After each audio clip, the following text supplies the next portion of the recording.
સુરત ખેડૂત સંઘર્ષ સમિતિ દ્વારા ખેડૂતોના વિવિધ પ્રશ્નોને લઈને જિલ્લા કલેક્ટર કચેરી ખાતે વિરોધ પ્રદર્શન કરવામાં આવ્યું હતું। અન્નદાતા બચશે તો દેશ બચશે ના સૂત્રો સાથે ખેડૂતો સમર્થકોએ સરકાર સમક્ષ પોતાની માંગણીઓ રજૂ કરી હતી। પ્રદર્શન દરમિયાન ખેડૂતોના શોષણને તાત્કાલિક બંધ કરવા, કંપનીઓની દલાલી રોકવા, ખેડૂતોને તેમના કાયદાકીય અધિકારો અપાવવા તેમજ યોગ્ય વળતર અને સન્માન મળે તેવી મુખ્ય માંગ કરવામાં આવી હતી। આ પ્રસંગે જેતપુરમાં ચાલી રહેલા ખેડૂત આંદોલનનો પણ ઉલ્લેખ કરવામાં આવ્યો હતો। આ વિરોધ પ્રદર્શન દ્વારા જેતપુરના ખેડૂતોને સમર્થન જાહેર કરવામાં આવ્યું હતું। ખેડૂતોએ સરકારને તાત્કાલિક યોગ્ય નિર્ણય લઈ ખેડૂતોના પ્રશ્નોનો ન્યાયપૂર્ણ ઉકેલ લાવવાની અપીલ કરી હતી। મારું નામ આહિર દીપકડિયા, સર્વ સમાજ સેના।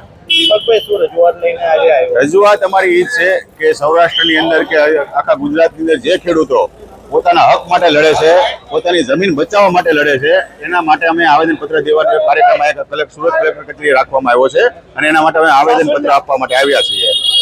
જ્યાં ખેડૂતોની પોતાની જમીન છે, જ્યાં જ્યાં 6 વીઘા પોતાની જમીન છે, 6 વીઘાની અંદર આખો એક થાંભલો કવર કરી લે। અત્યારે ચોમાસુનો સમય છે, વાવણીનો સમય છે, તો આ ખેડૂતોને શું કરવાનું? એને કોઈ વળતર નથી આપતા, કોઈ વસ્તુ નથી આપતા, કઈ બાંહેધરી નથી, બસ એનો પોતાની જમીન ઉદ્યોગપતિને આપી દેવી અને ઉદ્યોગપતિની દલાલી કરવી, આ કેટલી હદે યોગ્ય છે? આ